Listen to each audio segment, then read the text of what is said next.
베네수엘라에서 강도 7이 넘는 강진이 잇따라 발생해 건물들이 무너지는 등 피해가 속출하고 있습니다.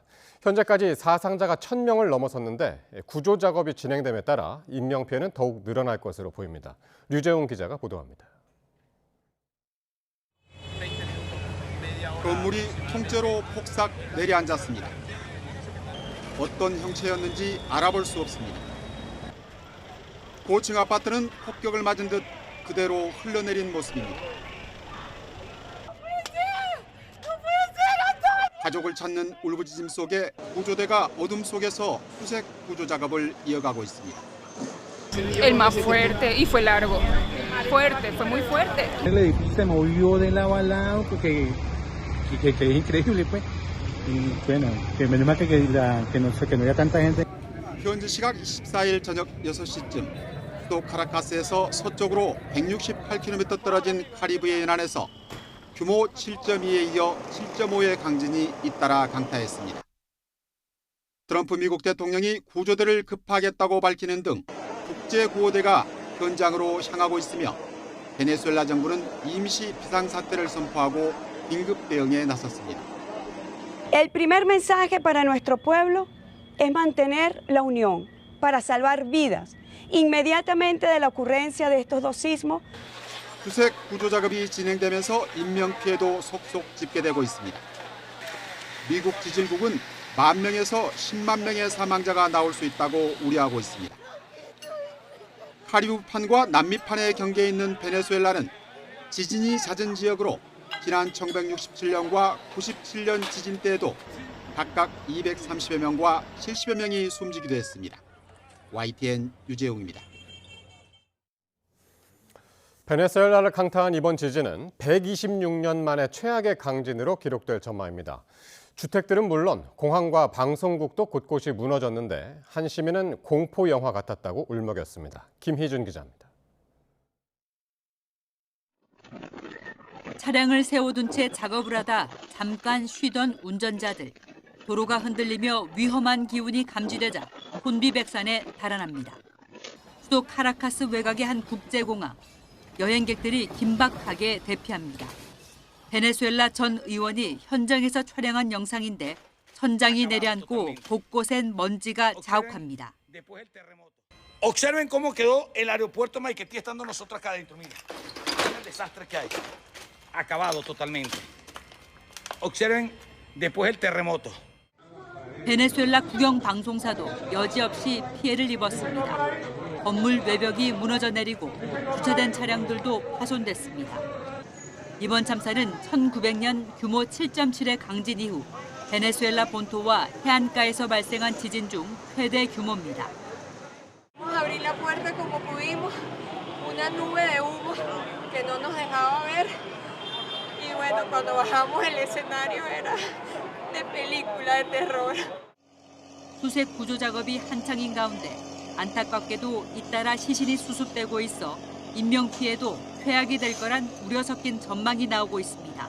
YTN 김희준입니다. 정부는 베네수엘라에서 발생한 강진으로 우리 국민이 피해를 본 사례는 아직 없는 것으로 파악됐다고 밝혔습니다. 박일 외교부 대변인은 오늘 브리핑에서 베네수엘라에 우리 국민 100여 명이 있으며 현재까지 접수된 피해는 없다고 말했습니다. 이어 외교부는 상황을 계속 주시하면서 우리 국민 피해 여부를 파악할 예정이며 대사관이 교민들과 연락하면서 피해 상황을 점검해 나갈 것이라고 설명했습니다. 삼성전자와 SK하이닉스의 호남 반도체 클러스터 조성과 관련해 여야의 공방이 치열한 가운데 이재명 대통령이 비수도권 지역의 산업 기반 구축을 강조했습니다. 조만간 구체적인 청사진을 밝히겠다고도 했습니다. 보도에 박홍구 기자입니다. 이재명 대통령은 수석보좌관 회의에서 더 나은 나라로 나아가기 위한 핵심 열쇠는 대한민국 어디서나 공정한 성장의 기회를 누릴 수 있게 만드는 것이라고 말했습니다. 그러면서 국토의 균형 발전을 위해 비수도권 지역의 산업 경제 기반 구축이 필요하다고 강조했습니다. 첨단 핵심 산업에 대한 대규모 투자를 영남이나 충청, 강원, 제주, 호남 등으로 확대하는 획기적인 전략 산업 다국화가 필수적입니다. 이 대통령은 수도권 일극 체제를 극복하지 못하면 이 좋은 변화의 태풍은 한순간에 미풍으로 그치거나 위기의 폭풍으로 변할 수도 있다고 경고했습니다. 하지만 정치권에서는 호남 반도체 클러스터가 정치적 목적을 위해 기획됐다는 주장이 이어졌습니다.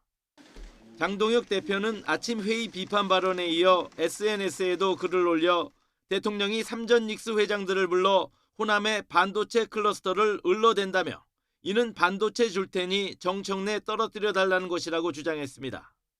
나경원 의원은 일본도 공장을 쪼개다 생태계가 파편화되고 경쟁력을 잃었다고 썼고 무소속 한동훈 의원은 반도체 공장 입지 결정을 명청대전에 총알로 쓰면 안 된다고 지적했습니다.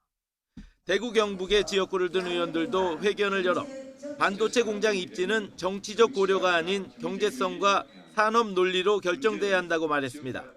국가균형 발전이라는 명분 아래 산업 정책이 정치적 논리에 의해 좌우되어서는 안 됩니다. 민주당 측은 국민의힘이 지역 갈등을 조장하고 있다고 반발했습니다. 광주의 지역구를 둔 안도걸 원내 부대표는 국민의힘이 기업의 자발적 투자 결정을 정쟁의 소재로 삼고 있다며 정치적 고려가 아닌 경제적 판단의 결과라고 강조했습니다. 수백조 원 규모의 투자 계획은 기업의 철저한 사업성 분석과 미래 수익성 검토를 바탕으로 결정되는 사안입니다. 전북의 지역구를 둔 김의겸 의원은 호남 반도체 공장을 환영하며 전북과 전남 광주에 하나씩 나눠서 배치하자고 제안했습니다. 이재명 대통령은 지방의 새로운 산업 경제 기반을 구축하기 위한 구체적 청사진을 곧 공개할 계획이라고 말했습니다. 반도체 클러스터 신규 조성 계획이 다음 주쯤 청와대 주재 민관 합동회의에서 발표될 것이란 관측이 나오고 있습니다. YTN 박홍구입니다. 중동 전쟁으로 호르무즈 해협에 발이 묶인 우리 선박 5척이 추가로 해협을 빠져나왔습니다. 해양수산부는 호르무즈 해협에 대기하던 우리 선사 운용 선박 5척이 해협을 통과해 정상 항해하고 있다고 밝혔습니다. 빠져나온 선박엔 한국인 선원 21명이 타고 있으며 5척 가운데 목적지가 한국인 선박은 1척입니다.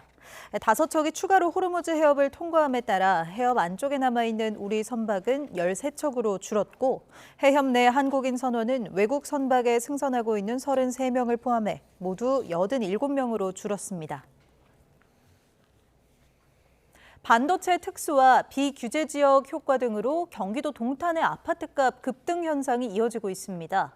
지난 5개월 동안 누적 상승률이 11%가 넘었습니다. 서울 아파트값도 상승세가 확대됐는데 특히 서울 전셋값은 12년 8개월 만에 최고 상승률을 보였습니다. 이승은 기자입니다. 경기도 화성시 동탄의 역세권 아파트입니다.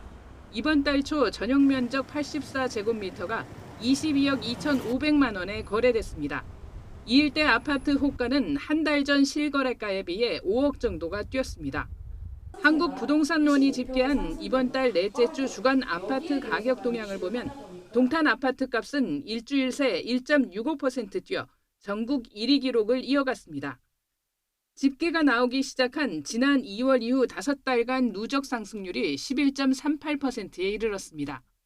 반도체 벨트 배우지를 포함한 경기 남부권은 물론 정비사업 기대감에 성남시 중원구가 0.59%, 안양시 동안구가 0.49% 올랐습니다. 서울 아파트 매매 가격 상승률은 0.3%였습니다. 72주 연속 상승세를 이어가며 5주 만에 다시 3%대로 올라섰습니다. 강남구가 0.35% 오르는 등 강남권 재건축 단지를 중심으로 상승폭이 확대됐을 뿐 아니라 도봉 0.46%, 성북 0.41% 등 비강남권까지 상승세가 확산했습니다. 전월세가 가파르게 오르고 매물이 부족한 상황에서 정책 대출이 가능한 아파트를 중심으로 신혼부부 등 실수요가 유입된 결과로 보입니다. 전세난도 심화하고 있습니다. 서울 전셋값이 한 주 전보다 0.35% 오르며 2013년 10월 셋째 주 이후 최고 상승률을 보였습니다. 성동과 성북이 0.55, 구로가 0.54% 올랐습니다. 경기 지역 가운데서는 동탄이 0.53%, 광명이 0.4%로 높은 상승률을 보였습니다. 매물 구등난과 가격 상승과 전세 대출 이자 이런 것들이 모두 높아지고 있고요.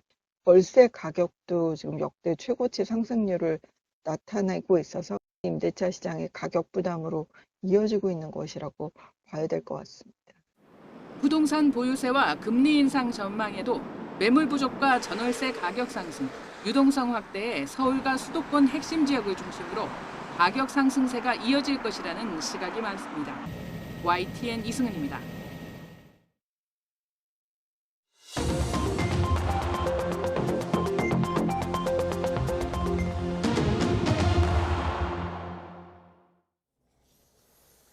정치권 관심 뉴스 짚어보는 포커스 나이트 시간입니다. 오늘은 성치훈 더불어민주당 부대변인, 송영훈 전 국민의힘 대변인 나오셨습니다. 어서 오십시오.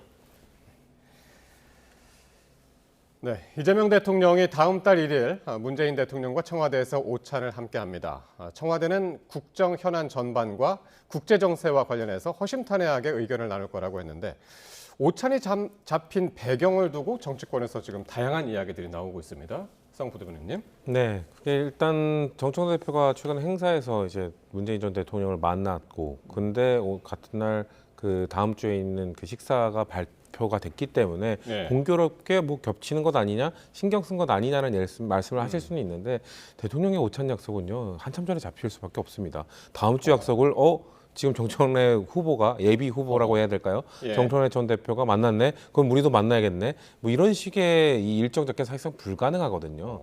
그렇기 때문에 사실상 전 대통령께서는 아마 민주진보 진영 내부의 지지층의 좀 약간 그 분열 이런 현상들을 바라보고 계실 겁니다. 그중에 특히 뭐 어떤 현상이 있냐면 이재명 대통령을 지지하는 분들 중에 지난 정부를 좀 강하게 비판하는 분들이 많이 늘어나고 있어요. 아무래도 지금 저희 당 내부에서의 분열이나 이런 것들이 좀 그런 지난 정부에 대한 비판 여론까지도 이어지고 있다 보니까 예. 대통령께서 전 직접 나서신 게 아닌가라는 생각이 들고요.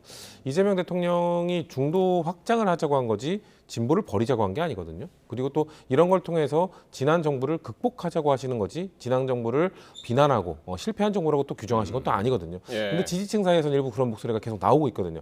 아무래도 그런 것들을 좀 잠재우고 우리가 다음 이 문재인 정부를 넘어서기 위해서는 문재인 정부를 계승해야 된다라는 좀 메시지도 주고 진보 진영 내부에 좀 8.17 전당대회를 앞두고 뭐 저희 당의 일입니다만 상당히 많은 지금 갈등 양상이 보여지고 네. 있거든요. 대통령께서 그런 것들을 좀 중재하기 위한 그런 목적을 갖고 오찬 약속을 잡으신 게 아닌가라고 전 개인적으로 추측을 해보고 있습니다. 여러 가지 의문점들은 있지만 갑자기 잡힌 약속은 아닐 것이다라고 말씀을 하셨는데 일단 청와대는 이번 만남이 어떤 경위로 이루어졌는지에 대해서는 구체적인 설명이 없었는데 이 대통령이 먼저 요청했다고 지금 알려지고 있어요. 상식적으로 생각해 보면 이재명 대통령이 먼저 요청했겠죠. 그리고 지난 6월 8일 대통령 취임 1주년 기자회견 때부터 이 대통령이 연일 당내 문제, 즉 전당대회 문제와 무관하게 해석되지 않는 발언과 메시지들을 계속해 왔기 때문에 결국은 이번 오찬 회동도 민주당 전당대회 명청대전 문제와 분리해서 생각할 수 없습니다. 그러면은 이게 어떤 의미의 정치적 효용이 있는지를 한번 봐야 될 텐데 모든 정치 행위는 우리가 4가지로 구분할 수 있습니다. 우리 편에 대한 지지를 높이는 것, 우리 편에 대한 반감을 낮추는 것, 상대에 대한 지지를 낮추는 것, 상대에 대한 반감을 높이는 것. 이재명 대통령은 그동안에는 정청래 대표에 대해서 상대에 대한 지지를 낮추는 그런 정치 행위를 해왔다고 평가할 수 있어요. 뭐 본인의 실제 의도는 그것이 아니라고 하겠지만 대통령 1주년 기자회견에서의 언급들 그리고 유럽 순방에서의 메시지 이런 것들이 모두 거기에 해당되는데 그런 부분들이 효용이 별로 없다는 판단을 하게 된 것 같습니다. 그러니까 최근에 와서는 외견상으로는 여권의 갈등을 완화하는 그런 메시지를 내면서 좀 전략을 바꾼 것으로 보여요. 예. 문재인 전 대통령과의 회동도 아마 그런 연장선상이 아닌가 싶은데 제가 봤을 때는 잘 될지는 좀 의문입니다. 왜냐하면은 강유정 수석 대변인의 브리핑에 굉장히 중요한 정보값이 있는 문장이 하나 있어요. 뭐냐면 문 전 대통령과의 회동도 여러 번 애를 썼으나 두 분 일정을 조율하는 것이 쉽지 않았고 지금 성사된 것이다. 이런 문장이 있거든요. 그러면은 전직 대통령의 일정이 뭐가 그렇게 바빠서 그동안에 조율하기가 어려웠겠습니까? 그러면은 잘 안 되었던 것을 성사시킬 때는 그만큼 이 대통령이 급한 것이겠지요. 그리고 그만큼 양측의 감정의 골이 그동안에 깊었다는 것인데 과연 이번에 한 번의 회동으로 여권 지지층에게 어떤 영향을 미칠 만한 그런 가시적인 결과가 나올지는 조금 의문이라는 생각이 듭니다. 예, 정치권의 다양한 해석만큼 두 분의 해석도 많이 다른 것 같습니다. 자, 이런 가운데 정청래 전 대표하고 김민석 총리가 이 보안 수사권을 놓고 또 신경전을 벌였습니다. 김 총리가 오늘 긴급 브리핑을 열고요. 다시 한번 보안 수사권 폐지가 최종 입장이다라는 발언을 했고요. 정 전 대표가 SNS에 환영한다라는 말과 함께 시행령도 완벽한 폐지로 준비해달라라고 썼습니다. 이제 신경전이 노골적으로 벌어지고 있는 것 같습니다. 일단 정부의 입장은 사실 전 변한 건 없다고 생각합니다. 정부에서는 계속해서 보안 수사권 폐지해야 된다. 다만 우려되는 부분들이 있고 이런 것들을 다양한 의견들을 잘 수렴해서 어차피 입법의 영역이니 국회에서 잘 해결해 달라. 지금 민주당이 다수당 아닙니까? 그렇기 때문에 국회에서 다양한 의견들 들어보고 야당의 의견도 들어보고 이런 것들을 결국 입법을 완성시켜서 이걸 추진해 달라는 입장은 변한 게 없습니다. 그런데 보안 수사권 폐지와 관련돼서 제가 말씀드렸던 진보 진영 내부에서 이거는 뭐 보수 진영에서 비판한 게 아니라 진보 진영 내부에서도 우려가 계속 나왔었던 부분이잖아요. 예. 대통령께서 그런 것들을 뭐 1주년 기자회견 때나 이럴 때 중간중간 계속 짚어주신 겁니다. 이런 부분들 좀 우려가 있는데 폐지로 가야 되는 건 원칙은 맞는데 그건 동의를 하는데 이런 우려점들을 어떻게 보완을 좀 해야 되는 건 아니겠어? 라는 그런 질문들을 던져주신 거기 때문에 그럼 입법부가 받아서 국회가 받아서 그걸 이행하면 됩니다. 근데 이거를 마치 지금 오늘 정청래 전 대표께서 SNS에 한 뭐 게시물을 계속 올리셨는데 저는 너무 부적절한 발언들이 많이 담겨 있어요. 그러니까 예를 들면 뭐 시행령도 완벽한 폐지로 준비해달라 이 말은 시행령으로 마치 정부가 꼼수 쓰지 말라 약간 이런 느낌으로 받아들여질 수 있거든요. 그건 매우 부적절한 발언이고요. 또 시간 끌기 위한 꼼수 여기는 아예 꼼수란 단어를 직접적으로 표현을 했습니다. 지금까지 뭐 1년을 허송 세월한 것 아니냐? 지금까지 1년 동안 의견 수렴한 거 아닙니까? 의견 수렴이 어떻게 허송 세월이라고 할 수 있죠? 검찰이라는 수십 년 동안 이어져 왔던 단체를 조직을 크게 개혁을 하는데 당연히 의견 수렴 기간을 길게 가져가는 거는 기본적인 절차 아니겠습니까? 이것을 시간 끌기 용 꼼수라는 표현을 썼다는 거는 전직 당대표로서 저는 매우 해선 안 되는 부적절한 발언이라고 생각을 하고요. 그리고 국회로 떠넘겼다. 어떻게 국회로 떠넘겼다는 표현을 쓸 수가 있죠? 제가 아까 말씀드린 것처럼 이건 입법의 영역입니다. 행정부의 역할과 입법부의 역할이 명확히 구분이 되어 있습니다. 그렇기 때문에 대통령께서도 이거에 대한 원칙을 말씀하시면서도 이건 입법의 영역이다. 국회에서 논의해달라. 국회가 다양한 정당들이 들어와 있는 민의의 전당이니 거기서 논의를 해달라고 얘기한 건데 이거를 떠넘겼다라고 얘기하는 거는 국회의 압도적 다수당을 이끌었던 당대표의 입에서 나올 말이 맞나라는 생각이 들 정도로 저는 매우 부적절한 발언이라고 보기 때문에 글쎄요. 전직 당대표로서 뭔가 불만이나 서운함이나 이런 것들이 있으실 수는 있겠습니다만 적어도 당대표직을 내려놓고 연임 도전을 사실상 기정사실화하고 계신 분의 입에서 나온 발언이라고 생각하기에는 너무나도 부적절한 말씀을 다시 드리고 싶습니다. 그러니까 김민석 총리가 완전 폐지 이쪽으로 이제 이야기를 하다 보니까 이제는 이제 뭐 폐지의 찬반을 넘어가지고 앞으로는 이제 처리 속도라든가 방식이 앞으로 당권 경쟁의 변수가 될 것 같은 그런 느낌이 드는데 어떻게 보셨나요? 일단 국민의 권리와 직결되는 형사사법 시스템의 문제를 이렇게 민주당 전당대회에서의 권력 다툼을 위한 한낱 팻감으로 쓰고 있는 행태가 참 기가 막히다라는 말씀을 드리겠습니다. 자, 이 보안 수사권은 전면 폐지하면요 사회가 유지되기 힘듭니다. 왜냐하면은 2025년 경찰청 통계를 보면 우리나라에서 한 해 경찰이 보안 수사 요구받는 비율이 14.7%입니다. 전체 사건 중에. 그러면 7건 중 1건 꼴이 넘어요.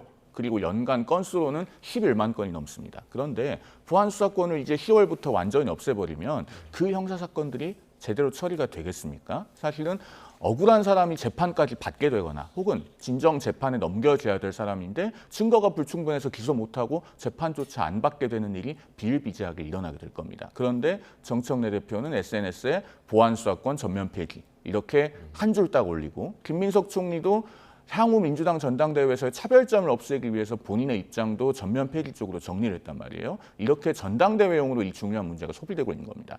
그러니까 또 정청래 대표는 어떻게 응수합니까? 그러면 시행령까지 완벽하게 준비해달라. 즉 전당대회 끝나고 나서 입장 다시 바꾸지 말라는 겁니다. 사실은 이 논의의 중심에 국민이 어디 있는지 모르겠습니다. 민주당이 이렇게 집안 싸움에만 골몰하고 정말로 국민의 삶, 국민의 권리는 안중에도 없기 때문에 지금도 대통령과 민주당의 지지율이 계속 하락하고 있는 것이다. 이 점을 좀 직시하기를 바란다는 말씀을 드립니다. 예, 이제 보안 수사권 폐지로 이제 입장들이 비슷해지니까 조금 더 선명성 경쟁을 지금 벌이고 있는 것 같습니다. 이 정청래, 김민석 두 당권 주자 오늘 나란히 전북으로 향했습니다. 전북도당 당선인 워크숍 참석차였는데 뭐 시간차가 있어서 두 분이 이제 직접 만나지는 못했습니다만은 그리고 이제 주말에 귀국하는 송영길 의원도 다음 주에 또 전주를 찾는다고 하죠. 이렇게 뭐 당권 주자로 지금 거론되는 분들이 뭐 호남을 찾는 건 뭐 당연한 거죠. 왜냐면은 우리 당 의원들, 그러니까 우리 당 당원들이 아무래도 수도권에도 많습니다만 호남 당원들이 압도적으로 많거든요. 그렇기 때문에 그런 그 호남의 민심을 얻기 위한 행보로 저는 보여지고요. 일단 송영길 후보까지 합류를 하면서 사실상 저는 합류했다고 봅니다. 지금 정청래 대표도 당 대표직을 내려놨기 때문에 이거는 연임 도전을 공식화한 거나 다름없고요. 김민석 총리도 이제 교체가 예정되어 있기 때문에 역시나 공식화된 거나 다름없고요. 송영길 의원도 뭐 페이스메이커다 뭐 다양한 이야기들이 있습니다만 저는 당선될 생각으로 완주를 하실 의지가 있는 걸로 알고 있기 때문에 사실상 세 분 여기에 뭐 더해질 수도 있습니다. 더해질 수도 있기 때문에 일단 기본적으로 이 빅3는 출마하시는 게 저는 기정사실화되어 있다고 보기 때문에 그렇기 때문에 당연히 호남을 찾는 것이겠죠. 호남에서의 민심이 뒷받침돼주지 않으면 사실 수도권 당원들이 더 숫자로만 보면 더 많습니다만 호남의 당원들이 뒷받침됐을 때 그때 수도권 민심도 따라가는 경향을 보였기 때문에 아마도 그렇기 때문에 이 당권 주자들이 서로 이렇게 호남에 공을 들이고 있는 걸로 보여집니다. 네. 송영훈 대변인은 어떻게 보세요? 그 송영길 의원이 페이스메이커 역할을 할까요? 아니면 끝까지 완주를 할까요?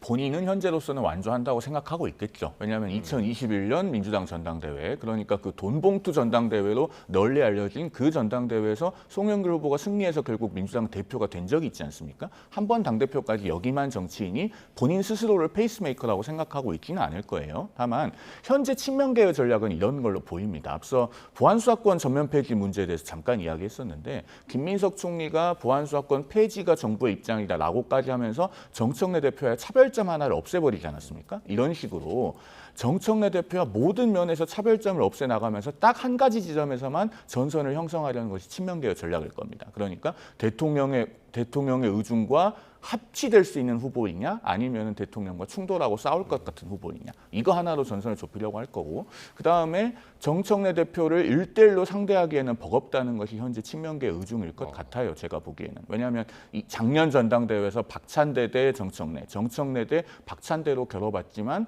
정청래 후보가 압승을 하지 않았습니까? 그리고 그 현역 대표로서 가졌던 어드밴티지가 순식간에 없어졌다고 보기는 어려울 겁니다. 그렇기 때문에 송영길 대표는 상대적으로 친명 색채가 더 분명한 당원들의 표를 모으고 김민석 총리는 최대한 정청래 대표와의 차별성을 없애는 방식으로 그렇게 해서 일종의 쌍끌이 전략을 편 다음에 민주당 전당대회 룰에는 결선 투표가 있기 때문에 어느 쪽이든 2등을 한 후보를 밀어주는 쪽으로 가서 결선에서 역전승을 노린다. 이런 것이 아마 친명계의 전략이 아닐까 싶은데 다만 모든 싸움에 대해서는 그 계획대로 된다는 보장이 없지 않습니까? 링 위에 올라가서도 그렇게 될지는 좀 지켜봐야 되겠습니다. 그러니까 누가 페이스메이커가 될지는 모른다. 그 말씀이시네요. 그렇죠. 예. 자, 이런 가운데 친여 성향의 유튜버 김어준 씨가 오늘 또 이 대통령의 지지율 하락은 핵심 지지층 이탈 때문이라는 말을 했습니다. 단순히 성과를 보여준다고 해서 해결되는 게 아니다라는 말까지 했는데요. 직접 한번 들어보겠습니다. 이 대통령은 성남시장 시절부터 본인이 성과를 내서 실력으로 입증해서 본인 지지율을 스스로 만들어낸 이 지지율 하락은 통상의 정부 지지율 하락하고 다르다고 여러 번 반복해서 말씀드린 코어 지지층이 빠지는 거라고. 여론조사의 어느 지점에서 코어 지지층을 읽었는지 모르겠는데 선샘플 2000 샘플의 코어 지지층이 보이나요? 보이지 않는다고 보거든요. 예, 대표 친명 김영진 의원은 여론조사에서 코어 지지층이 보이느냐라고 응수를 했습니다. 어떻게 들으셨습니까? 일단 김어준 씨가 이야기하는 코어 지지층은 본인 방송을 보는 지지층을 이야기하는 것 같아요. 다소 전 오만하게 들릴 수 있는 이야기다. 본인을 방송을 보는 지지층이 코어다라는 주장이나 다름없는 것이거든요. 사실 최근에 이재명 대통령 지지층과 김어준 씨 방송을 보는 지지층이 조금 분열되는 것도 사실입니다.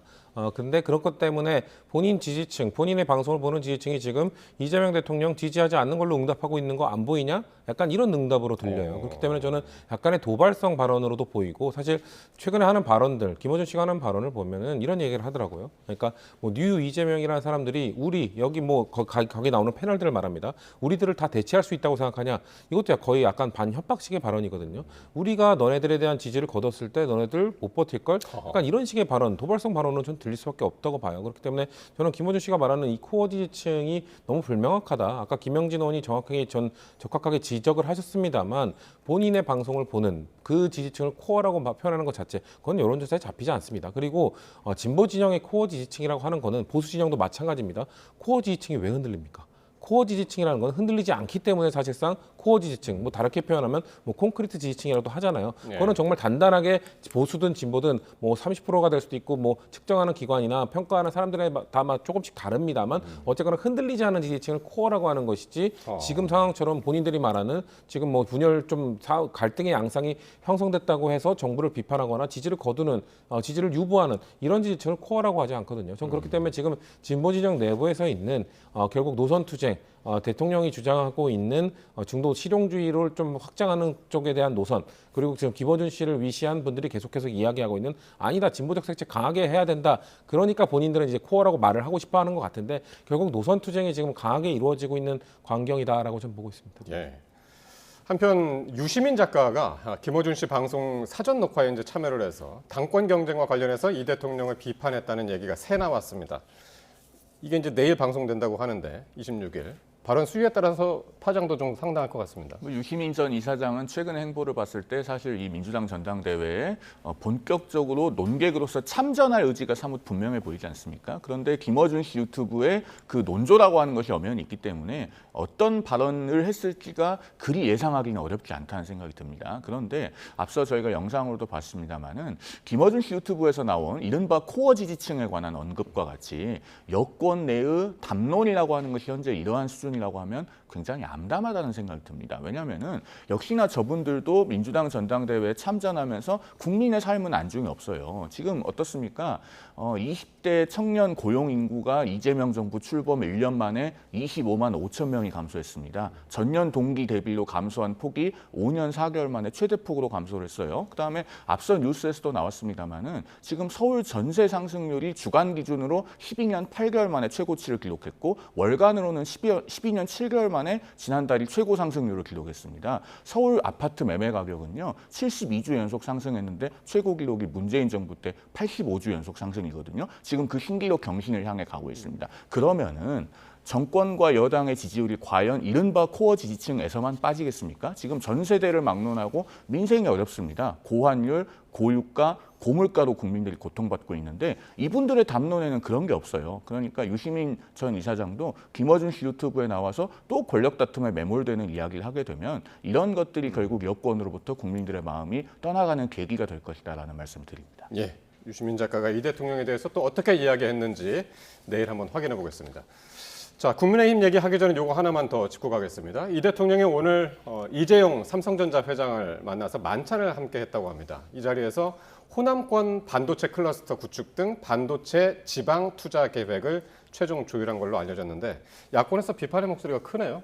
왜냐하면 기업이 반도체 클러스터를 어디에 조성해서 투자할 것인지는 기업이 스스로 결정해야 됩니다. 그런데 왜 기업이 발표하기 전에 저렇게 이재명 대통령이 이재용 회장을 만나죠. 그러니까 그러면 앞으로 어느 지역으로 발표가 되든 정권의 입김이 들어갔다고 볼 수밖에 없는 겁니다. 그리고 기업이 자발적으로 결정해서 호남에 투자한다면 그건 뭐 정치권이 비판할 영역은 아니겠습니다만 사실은 기업이 스스로 결정하면 호남에 갈 가능성이 저는 거의 없다고 생각합니다. 왜냐하면 반도체는요. 집적이, 그다음에 사람, 전기, 물 적어도 이 네 가지가 확실하게 갖춰진 곳에 클러스터를 조성하기 마련입니다. 그런데 호남에 가면은 반도체에 관해서 어떤 집적 이익을 누릴 수 있습니까? 이미 용인의 반도체 클러스터 조성하기로 했잖아요. 그 대만의 TSMC 같은 경우도 신주과학단지 안에 뭐 소부장 기업부터 시작해서 그러니까 설계부터 생산까지 모든 것이 모여있기 때문에 그렇게 파운드리의 강자로 군림할 수 있는 겁니다. 과연 삼성전자가 또는 하이닉스가 호남에 갔을 때 어떤 집적 이익을 누릴 수 있겠습니까? 그다음에 사람은 호남에 옵니까? 반도체 난방 한계선에 관한 이야기는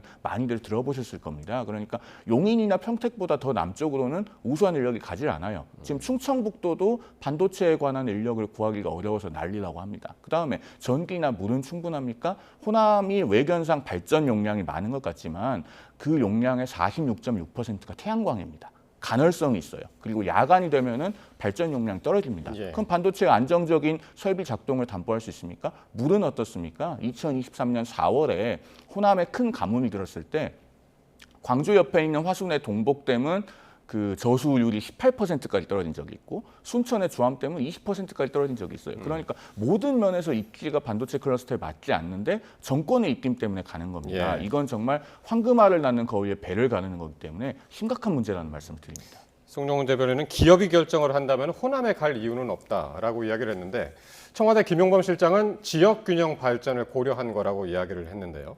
장동혁 대표는 호남에 반도체를 줄 테니 정청래를 떨어뜨려 달라라는 것이다라고 이렇게 이야기를 했습니다. 뭐 100번 양보해서 송영훈 전 대변인이 말씀하신 것처럼 뭐 지역의 적절성에 대해서 이야기를 한다면은 그거는 뭐 검토할 부분이 있고 야당의 목소리니 뭐 수렴할 부분도 있다고 생각합니다만 장동혁 대표는 지금 무슨 얘기를 하는 겁니까? 지금 이게 전당대회랑 무슨 상관이 있다는 거죠? 정청래 후보를 떨어뜨려 달라는 것과 이 반도체 클러스터를 호남에 조성하는 게 무슨 연관이 있는 건지 모르겠고요. 지금 정부 여당 저희 당의 입장은 확실합니다. 지금 기업에게 스스로 맡겼어도 호남을 선택할 이유는 저희는 차고 넘친다고 생각합니다. 물, 전력 말씀하셨는데요. 이런 것들은 상대적인 거잖아요. 이 수도권은 이미 포화 상태입니다. 전력이 늘 부족합니다. 하지만 이 호남에서는 신재생 에너지의 강점이 있고요. 아까 뭐 그 태양광과 발전과 관련돼서 뭐 간헐적 뭘 이런 말씀을 하시는데 늘 호남에는 사실 전기가 많이 남아 돌아서 이 출력 제어라고 하거든요. 그러니까 발전기를 잠시 끄는, 왜냐하면 이게 너무 많아져서 폭발할 수도 있기 때문에 이런 것들을 출력 제어하는 사례가 점점 늘어나고 있습니다. 그렇기 때문에 그 넘치는 에너지를 쓸 수 있다는 점, 해외 사례만 보더라도 이런 것들이 이미 수도권을 벗어나서 아주 중소도시로 다 가고 있습니다. 지금 뭐 그 미국에 있는 반도체 그 새로 클러스터를 조성하는 것도 뭐 뉴욕 이런 신도시 그 대도시가 아닙니다. 다 주변에 있는 중소도시를 중심으로 되고 있고요. 독일도 마찬가지입니다. 독일도 지금 동독 주변에 있는 발전되지 않은 소도시, 일본도 마찬가지죠. 일본도 뭐 치토세시나 아니면은 이런 홋카이도 이런 근처에 있는 이런 소도시를 중심으로 클러스터를 조성하고 있는 것들은 다 아무래도 인프라가 아직 덜 갖춰졌다 하더라도 뭔가 자원이나 이런 전력에 적합한 곳. 마지막으로 한 말씀만 더 드리면 이런 태양광 에너지나 이런 것들이 발전이 좋은 이유가 구글이나 애플 이런 기업들이 다 우리나라의 기업에 이런 공급해주는 기업에 이 아리백 이런 것들 계속 요구하고 있거든요. 친환경 에너지를 쓰는 그런 기업의 그 운영 행태를 요구하고 있는 상황이기 때문에 호남이 적합한 이유는 저희는 차고 넘친다고 보기 때문에 뭐 다른 장소 더 적합한 곳이 있다라고 주장을 장동혁 대표에서 나오면 모르겠는데 저걸 전당대회랑 연결시켜서 말씀하시는 거는 어떤 국민이 공감해 주실지 참 납득이 안 갑니다. 반도체 지방 투자 계획과 관련해서 청와대에서 다음 주 초에 발표를 한다고 했으니까요. 어떻게 되는지 함께 지켜보도록 하겠습니다. 자, 국민의힘 장동혁 대표가 당무에 복귀하면서 진짜 보수 재건에 나서겠다라고 강조를 했는데요. 당 안팎에서는 장 대표의 거취를 둘러싼 공방이 오히려 격화되고 있습니다. 관련 발언 직접 들어보시겠습니다. 당을 쇄신하고 당의 기강을 확립하는 일이 더 이상 미룰 수 없는 과제가 됐습니다. 저는 우리 당을 바로 세우는 일이 보수 재건의 첫걸음이라고 믿습니다. 보수 재건의 첫걸음은 본인이 사퇴부터 시작하는 건데 이미 리더십이 붕괴됐는데 병원에 가서 병을 고치고 온 게 아니라 병이 더 깊어져서 온 것이 아닌가 그런 생각이 들어요. 망상의 병. 장동혁 대표 먼저 이 당무 복귀하자마자 기강 잡기를 선언했는데 그러자 이제 쇄신파 의원들이 반발이 거셉니다. 장 대표의 사퇴뿐만이 아니라 선출직 최고위원들의 결단까지 오늘 요구하고 나섰는데 당내 공세 수위가 이전보다 좀 더 격해진 건가요? 어떻게 보면 됩니까? 오늘 월드컵 남아공전에서 패배하고 나서 홍명보 감독이 인터뷰에서 모든 게 본인 책임이라고 했잖아요. 저도 오늘 축구 져서 굉장히 마음이 아프지만 적어도 홍명보 감독은 말이라도 본인 책임이라고 이야기는 합니다. 그런데 장동혁 대표는 지방선거 패배하고 나서 언론 앞에서 뭐라고 했습니까? 객관적인 데이터를 보고 기자 여러분은 어떻게 생각하시냐라고 오히려 되물었죠. 그러면서 지금 선거가 끝난 지 20일이 넘었는데 아직도 책임을 지지 않고 있습니다. 사실은 책임을 져야 할 사람이 책임을 지는 것부터가 당의 기강을 확립하는 일이다. 저는 그런 생각이 들고 그다음에 장동혁 대표의 앞서 그 영상에서 나온 발언을 보면은 한 가지 정보값이 있어요. 뭐냐면 이 보수 재건이라고 하는 단어는 한동훈 전 국민의힘 대표의 브랜드처럼 된 용어 아닙니까? 정치권에서 다른 사람의 메시지의 기조를 비슷하게 따라해서 차별점을 없애는 행위는 있을 수 있습니다. 다만 그렇게 하더라도 보통은 그 워딩을 살짝 바꿔서 이야기해요. 그런데 아예 보수 재건이라는 단어를 그대로 갖다 썼거든요. 그러면은 여기에서 알 수 있는 건 뭐냐면 장동혁 대표 주변에 지금 많은 분들이 남아있지는 않은 것 같습니다. 왜냐하면 당대표급이 중요한 워딩을 할 때는 적어도 메시지의 초안을 제시해주는 참모도 있고 또 이런 것이 적절한지를 리뷰해주는 정치인들이 주변에 많이 있기 마련인데 그런 기능이 지금 장동혁 대표 주변에 붕괴된 것 같아 보여요. 그래서 사실은 현미경으로 들여다보면 앞서 장동혁 대표의 저 말은 사실은 장동혁 대표의 지금 정치적 입지가 상당히 취약해져 있다는 것을 보여주는 방증이기도 합니다. 예, 장동혁 대표의 정치적 입지가 상당히 취약해졌다라는 말씀까지 해주셨는데 그래서 그런가요? 이 장 대표에 대한 재신임 투표를 해야 한다라는 주장까지 오늘 나왔고요. 그런데 오히려 장 대표가 그 재신임 투표를 마지막 카드로 본인이 쓸 가능성 이것도 나오더라고요. 글쎄요, 지금 장동혁 대표가 정치를 해온 행보를 쭉 봤을 때는 그런 과감한 승부수는 안 던지실 것 같은데요. 지금까지 장동혁 대표가 본인의 거취에 대한 압박이나 이런 거 있을 때 이렇게 정면 돌파를 한다기보다는 계속해서 측면 승부, 약간 갓길로 가는 그런 정치 행보를 보이지 않았습니까? 뭐 사퇴하라고 하니까 24시간 필리버스터하고 사퇴하라고 하니까 단식을 하고 사퇴하라고 하니까 입원을 하고 이런 식으로 정면 승부를 한 번도 하지 않았어요. 그렇기 때문에 과연 재신임 투표를 할 것인가? 저는 그렇게 보지는 않고요. 그런 다음에 돌아오자마자 한 게 기강 잡기입니다. 예. 기강 잡기, 기강이 해이해졌다는 거 아니겠습니까? 본인의 판단은.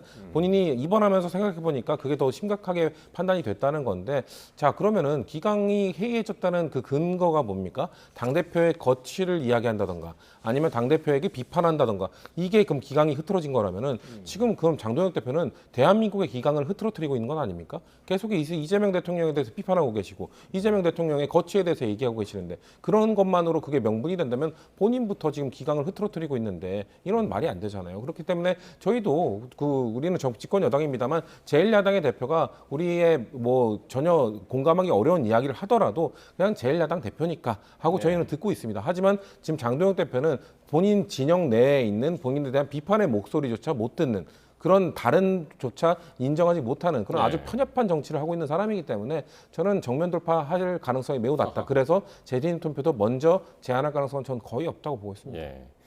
지금 말씀하신 이 장 대표가 얘기했던 당 기강 확립 이게 이제 사실상 당내 징계에 다시 시동을 걸겠다는 것으로 이제 해석이 되면서 오늘까지 파장이 상당히 컸는데 어떤 방식이 될까요?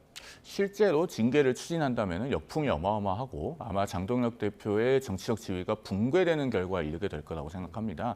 마오쩌둥이 권력은 총구에서 나온다고 했던가요? 그런데 권력이 도장에서 나온다라고 생각한다면 그거는 판사식 발상이라고 저는 생각합니다. 민주주의가 성숙한 정당에서는 권력은 리더십에서 나오고 그 리더십은 설득력에서 나오는 겁니다. 지금 장동혁 대표가 당내에서 퇴진을 주장하는 의원들에게 어떠한 설득력을 발휘하고 있습니까? 없지 않습니까? 그런 상황에서 만약에 징계를 추진한다.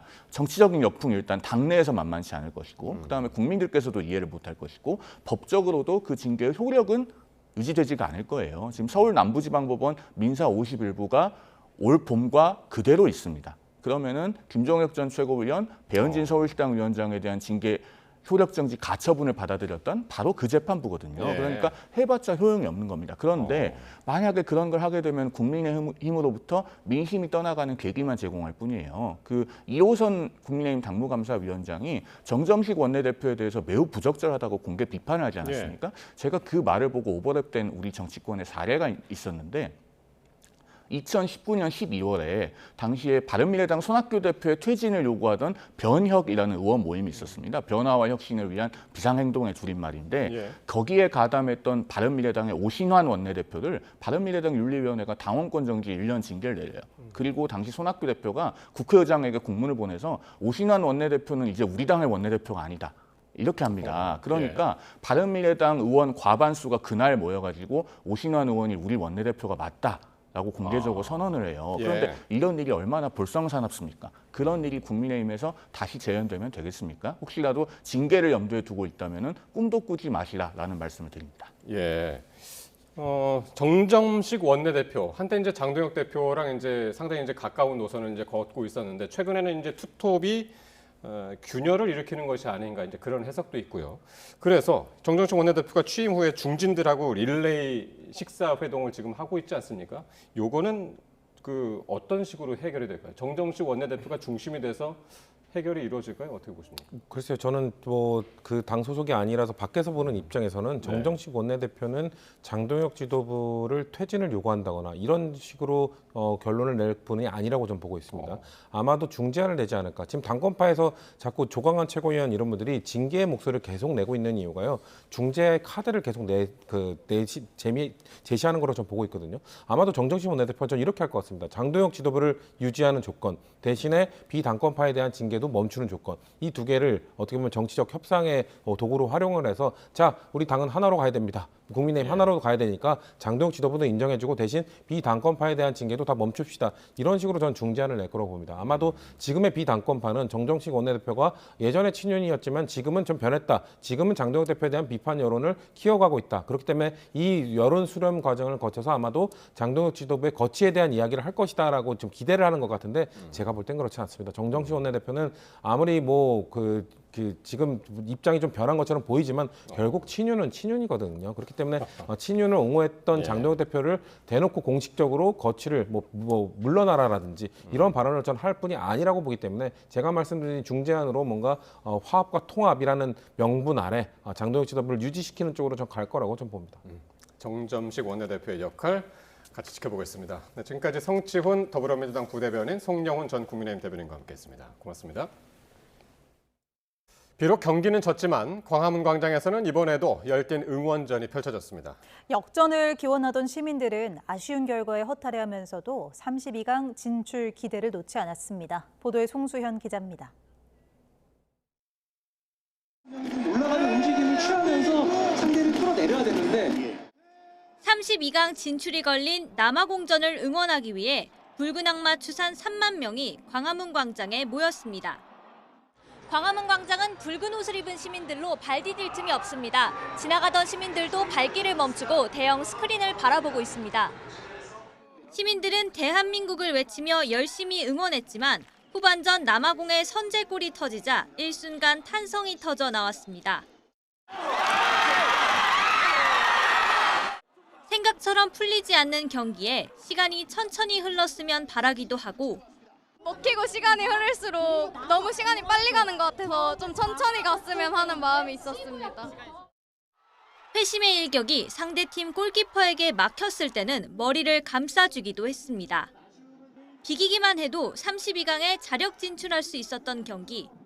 제발 한 골만 성공하길 간절히 바랐지만 결국 패배로 끝나자 시민들은 아쉬움을 감추지 못했습니다.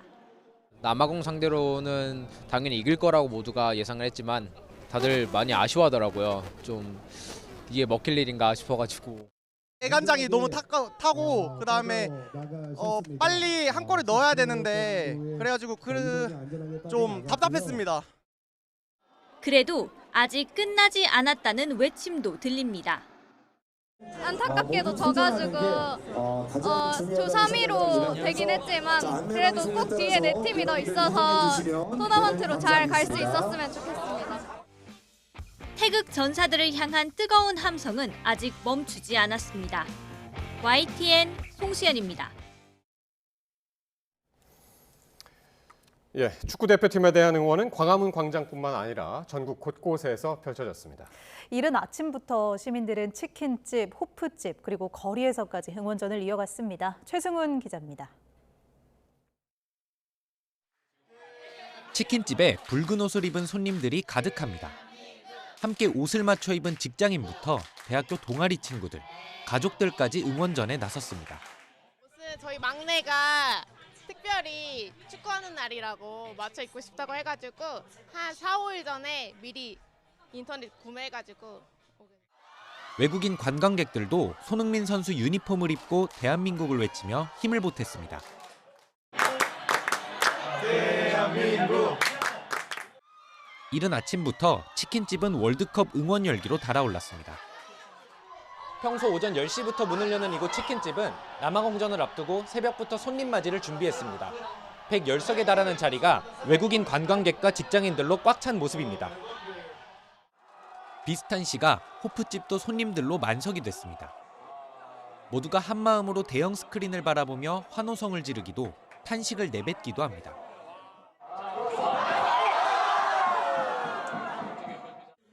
여의도 증권가 한복판에서도 길거리 응원전이 열렸습니다. 시민들은 증권사 건물에 설치된 대형 전광판으로 경기를 즐기며 목이 터져라 선수들을 응원했습니다. 또 진행위원분들이 너무 잘 해주셔서 페이스 페인팅도 그냥 바로바로 받을 수 있어가지고 너무 좋아요. 이렇게 월차 쓰고 나와서 받으니까 생각보다 더 신나고. 이렇게 곳곳에서 태극 전사들의 승리를 기원한 시민들은 32강 경기도 응원할 수 있기를 희망했습니다. 저희가 1, 2차전도 같이 봤었고 3차전도 지금까지 응원을 하러 왔는데 다음 경기도 꼭 다 같이 응원을 하고 싶습니다. 응원했으면 좋겠습니다. YTN 최승훈입니다. 미국 반도체 기업인 마이크론의 역대급 실적 발표가 코스피의 상승 동력에 불을 붙였습니다. 코스피의 핵심 축인 삼성전자, SK하이닉스가 각각 5%, 13% 급등하면서 장중 9,000선을 회복한 데 이어 종가도 9,000 코앞까지 다가갔습니다. 보도에 김세호 기자입니다. 종가 기준 9,000선 탈환을 코앞에 두고 거래를 마친 코스피. 오전 장이 열리자마자 상승폭을 확대해가며 개장 7분 만에 매수 사이드카가 발동됐습니다. 이후 개장 20여 분 만에 5% 이상 급등하며 8,900선을 넘어섰고 한때 9,000피를 탈환하기도 했습니다. 반도체 기업 중 실적 발표가 가장 빨라 증시 풍향계로 불리는 미 마이크론 매출이 345% 급증한 역대급 실적을 기록한 점이 주요 동력으로 작용했습니다. 지수가 많이 올랐는데 고르게 오른 게 아니라 오늘도 보면 하락 종목이 훨씬 많거든요. 이제 이걸 본다면 반도체, 마이크론 이슈로 삼성전자, 하이닉스 또 그 관련된 지주사죠. SK 또 삼성물산 이런 기업들만 주가 급등했거든요.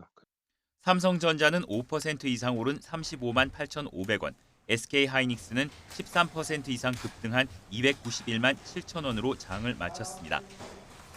기관이 3조 3천억 원이 넘는 순매수로 코스피 지수를 끌어올린 반면 외국인과 개인은 순매도에 나섰습니다. 코스닥은 2.36% 내린 887로 장을 마감하며 또다시 900선 아래로 내려앉았습니다. 원달러 환율은 0.9원 오른 1,542.7원으로 주간 거래를 마치면서 글로벌 금융위기였던 2009년 3월 이후 17년 만에 가장 높은 수준을 이틀 연속 이어갔습니다. 안녕하세요. YTN 김세호입니다. 이른바 서학개미의 적극적인 투자 영향으로 지난해 대미 금융자산 잔액 규모가 처음으로 1조 달러를 넘었습니다. 하반기에도 인공지능 투자 효과에 힘입어 세계 주식시장에서 주가가 더 오를 것이라는 전망이 나옵니다. 보도에 오인석 기자입니다. 한국은행에 따르면 지난해 말 기준 대미 금융자산 잔액은 1조 1,492억 달러로 집계됐습니다. 대미 금융자산 잔액이 1조 달러를 넘은 것은 처음입니다. 한 해 동안 2,042억 달러가 늘었는데 역대 최대 증가폭입니다. 전체 대외 금융자산에서 차지하는 비중도 47.1%로 역대 최대였습니다. 유로 지역이 3,075억 달러, 동남아 2,795억 달러로 뒤를 이었습니다. 대미 금융자산이 급속히 불어난 데는 이른바 서학개미의 적극적인 투자 영향이 큰 것으로 한은은 분석했습니다. 대미 금융자산이 2010년대 중반부터 빠르게 증가했다며 주식 투자를 중심으로 순매수가 지속된 데다 미국 주가가 다른 국가보다 상대적으로 빠르게 상승한 점도 영향을 끼쳤다고 설명했습니다. 우리나라 해외 주식 투자 중 미국이 차지하는 비중은 작년 상반기 말 기준 66.9%로 주요국과 비교할 때 상당히 높은 수준이었습니다. 한은은 국내 주식시장이 화랑이어서 대미 투자 증가세가 둔화할 수는 있지만 대미 금융자산 비중이 하락할 가능성은 제한적일 것으로 전망했습니다. 한편 국제금융센터는 올해 하반기에도 인공지능 부문 주도로 세계 주식시장에서 주가가 더 오를 것으로 전망했습니다. 하반기 세계 경제는 중동발 공급 충격과 고물가 부담에도 불구하고 AI 투자 효과에 힘입어 완만한 회복이 예상된다고 밝혔습니다. YTN 오인석입니다. 대한항공이 아시아나항공을 품고 오는 12월 17일 통합대한항공으로 정식 출범합니다. 국토교통부는 대한항공의 합병 신청을 조건부로 인가했다고 밝혔습니다. 국토부는 전문가로 구성된 합병 자문단의 자문과 연구원, 회계법인의 전문적 검토를 거쳐 신규 면허 발급에 준하는 수준으로 철저히 심사했다고 설명했습니다. 파업 찬반 투표에서 과반이 찬성한 현대자동차 노동조합이 합법적으로 파업에 돌입할 수 있게 됐습니다. 중앙노동위원회가 노사 주장 차이를 좁히기 어렵다고 판단해 조정 절차를 종료했기 때문입니다. 김종호 기자가 보도합니다. 중앙노동위원회가 현대자동차 노동조합이 낸 노동쟁의 조정 신청 사건의 조정이 불성립됐다고 밝혔습니다. 두 차례 조정회의를 진행하면서 노사협의를 지원했지만 주장 차이가 커 조정안을 내기 어렵다고 판단했다는 겁니다. 조정을 종료하면서 중노위는 양측에 자율교섭을 이어가달라고 당부했고 양측이 합의하면 사후 조정을 진행해 교섭을 지원하겠다고 설명했습니다. 조정이 성과 없이 끝나면서 현대차 노조는 합법적으로 파업할 권리를 확보했습니다. 앞서 진행한 전체 조합원 대상 파업 찬반 투표에서 찬성 의견이 절반을 넘었기 때문입니다. 올해 교섭에서 노조는 월 기본급 14만 9,600원 인상과 순이익 30% 성과급, 상여금 인상과 정년 연장 등을 요구했지만 사측은 지난해 경영 실적과 올해 경영 환경, 미래 투자 비용 등을 고려해야 한다며 팽팽히 맞섰습니다. 11차례 교섭이 진행됐지만 노조는 사측이 협상안을 내놓지 않는다며 지난 10일 교섭 결례를 선언하고 파업 준비 절차에 들어갔습니다. 노조는 오는 30일 중앙쟁의대책위원회 출범식을 열고 파업 방향 등을 논의할 예정입니다. 그 과정에서 파업을 피하려는 사측이 1차 협상안을 제시할 가능성도 있습니다. 지난해에는 노조가 3차례 부분 파업을 벌인 끝에 교섭이 타결되기도 했습니다. YTN 김종호입니다. 윤석열 전 대통령에 대한 내란 우두머리 사건 항소심 재판이 한 달 만에 재개됐습니다. 특검은 재판부에 사형을 선고해달라고 요청했습니다. 이만수 기자가 보도합니다. 내란 우두머리 혐의 항소심 재판을 받고 있는 윤석열 전 대통령은 지난달 14일 재판부 기피 신청을 냈습니다. 같은 재판부가 한덕수 전 총리의 내란 중요임무 종사 혐의를 유죄로 판단하며 윤 전 대통령의 내란 우두머리 혐의도 사실상 유죄로 인정했다는 겁니다. 하지만 대법원은 지난 12일 기피 신청을 최종 기각했고 한 달 만에 다시 재판이 열렸습니다. 조은석 내란특검팀은 무기징역형을 내린 1심 판결이 너무 가볍다며 구형량과 같은 사형을 선고해달라고 요청했습니다. 또 1심에서 인정되지 않은 노상원 수첩의 증명력도 인정해야 한다고 주장했습니다. 내란 모의 초기 단계에 작성된 노상원 수첩을 근거로 12.3 비상계엄은 상당 기간 치밀하게 준비된 것이라고 강조했습니다. 특검팀은 그러면서 김용현 전 국방부 장관과 노상원 전 국군정보사령관 등에 대해서도 원심 구형과 같은 형을 선고해달라고 밝혔습니다. 1심에서 특검팀은 김 전 장관과 노 전 사령관에게 각각 무기징역과 징역 30년을 구형했고 재판부는 징역 30년과 징역 18년을 선고했습니다. YTN 이만수입니다. 이른바 현대판 매관 매직 의혹에 연루된 김건희 씨가 내일 1심 선고를 받습니다. 이번 의혹은 나토 순방 당시 김 씨가 착용했던 목걸이에서 시작됐는데 특검은 명품 시계와 고가 그림 등을 추가로 발견해 매관 매직 정황을 포착했습니다. 안동준 기자의 보도입니다. 김건희 씨는 지난 2022년 나토 순방 당시 재산 신고 내역에 포함되지 않은 6천만 원대 반클리프 앞에 목걸이를 착용했습니다. 공직자 재산 미신고 의혹이 불거지자 당시 대통령실은 지인에게 빌린 것이라고 해명했습니다.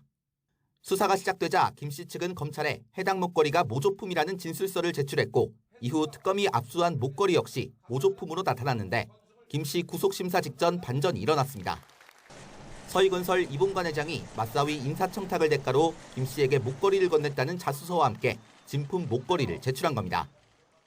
목걸이 진품을 확보한 경과를 법원에 설명하고 김건희 씨 오빠의 인척 주거지에서 발견된 가품과 위 진품 목걸이 실물 2점을 증거로 법정에 제시하였습니다. 결국 김 씨의 거짓말이 드러났고 김 씨는 헌정사상 처음으로 구속된 전직 대통령 부인이 됐습니다. 특검은 압수수색 당시 목걸이와 함께 발견된 바쉐롱 콘스탄틴 시계와 이우한 화백 그림 역시 각각 사업가 서성빈 씨와 김상민 전 검사가 청탁에 대한 대가로 건넨 것으로 봤습니다.